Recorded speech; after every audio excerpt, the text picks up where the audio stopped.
नमस्कार सर. नमस्कार. नमस्कार मित्रांनो, मी कमलाकर शेणॉय. मी आज BSTमध्ये आलो आहे. मी जनरल मॅनेजर सोनिया सिटींना भेटायला आलो आहे. As per GR 13/1/25.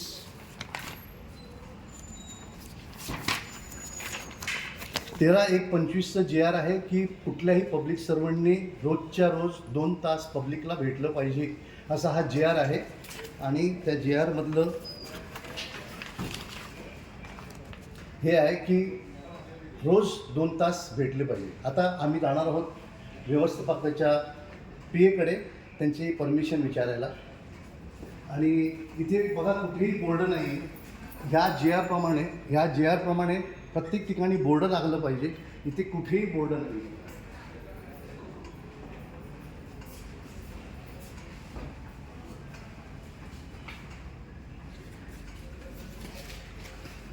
ह्या 2मध्ये बघा असं म्हटलेलं आहे की फलक लावला पाहिजे, ठेवावी व तसे फलक कार्यालयामध्ये दर्शनी भागात लावण्यात यावेत, असे आदेश आहेत या GRचे. परंतु हे IAS ऑफिसर्स आहेत बघा, भारतीय प्रशासन सेवा, हेच कायद्याचे उल्लंघन करणारे असतील तर या देशाला कोण. मी आता जनरल मॅनेजर PAकडे चाललो आहे.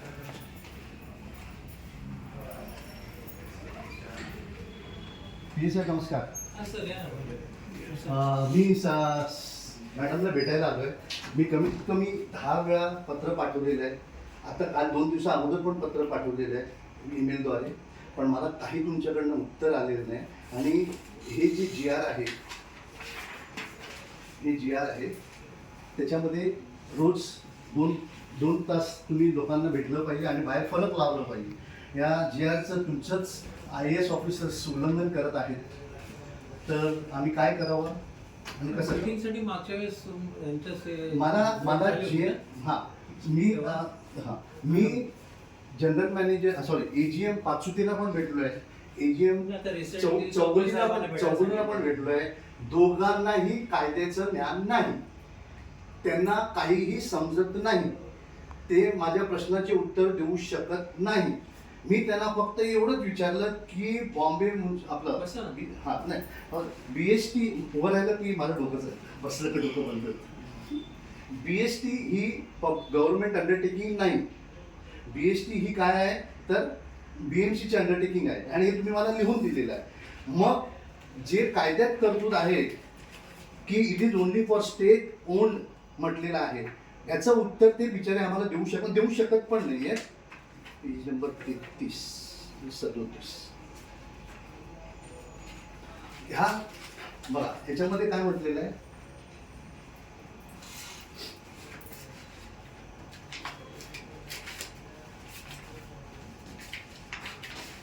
आणि तुम्हीच आम्हाला लिहून दिलेलं आहे की आम्ही अंडरटेकिंग नाही आहोत. हे तुमचं लेखी आम्हाला दिलेलं आहे. State on. हां, हे तुमचं लेखी आहे की आम्ही BMC अंडरटेकिंग आहोत, आम्ही स्टेट ओन नाही आहोत. मग ह्या कायद्याचं उल्लंघन करून तुम्ही स्मार्ट मीटर्स कसे बसवता. ये जो है ये कानून है, ये कानून में लिखा हुआ है कि ये सिर्फ स्मार्ट मीटर्स जो है वो स्टेट ओन्ड इलेक्ट्रिक कंपनी के लिए, और खुला लिखा है कि प्राइवेट कंपनीज को नहीं है. यानी टाटा, अडानी, BST या हमारे MSCDCL का आपने हमारा इंटरव्यू तो देखा होगा. जो एग्जीक्यूटिव डायरेक्टर बेचारे हमको बोले कि भाई हम मानते हैं, आप अपना भी प्लीज़ भेंट कीजिए, हम आपको, उन्होंने आश्वासन दिया कि अगले हफ्ते तक वो हमको ऑर्डर दे देंगे. तर सर हे झालं की असं कायद्याचं उल्लंघन, त्याचं उत्तर नाही त्यांच्याकडे, बरोबर आहे. त्याच्यानंतर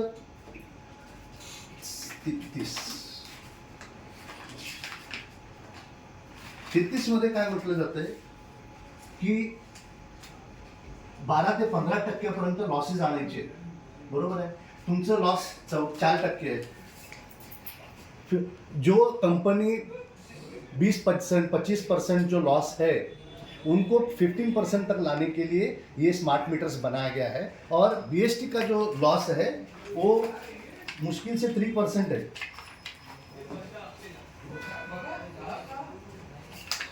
बीएसटी का लॉस 3% है। तो इस बहाने से बीएसटी को स्मार्ट मीटर्स लगा नहीं सकते। मैडम हमसे डरती है, ये मैडम इसके पहले भी जनरल मैनेजर थे, क्या नाम था, श्रीनिवास, उसके पहले थे, सब भाग जाते थे मुझे देखने के बाद, क्योंकि उनको पता है ये चोरी कर रहे हैं। और फिर भी हमने मैडम की बात सुन के, क्योंकि मैं ये कॉन्फ्रंटेशन नहीं करना चाहता हूँ, मेरी इच्छा है कि वो बोले कि चौगले साहब को मिलो, चौगले साहब के पास कुछ था ही नहीं, पाचुते को मिलो, पाचुते के पास कुछ था ही नहीं, तो अब हमारे पास एक ही बचता है, जीएम के पास मिलो। माझं चुकतं असेल तर सर सांगा, मी खालच्या तुम्ही सांगितल्याप्रमाणे रिसेंटली अपॉइंटमेंटचं आलेलं आहे काय रिसेंटली मी रिसेंटली परवा पाठवलं। परवा हां, आणि कुठले हे साहेब पहिल्यांदा नाही आहे, मी गेल्या वर्षभरापासून एवढे ईमेल्स पाठवलेले आहेत, त्याचं एकही उत्तर जनरल मॅनेजर देऊ शकतच नाही आहे, कारण हे फ्रॉड केलेलं आहे तुम्ही देशावर, या माणसावर, आणि त्या फ्रॉडला हे एवढं डॉक्युमेंटेशन दाखवल्यानंतर हे उत्तरच नाही देऊ शकत तुम्ही, तर ते कसं होणार? तर मी आता काय करू ते सांगा। तुमचं कधी मग बसा ना, तुमचं कधी आता पाठवलं तुम्ही म्हणालात सर परवा पाठवलं। एक मिनिट कमलाकर मारा तुम्हाला सर्वच माझे मिले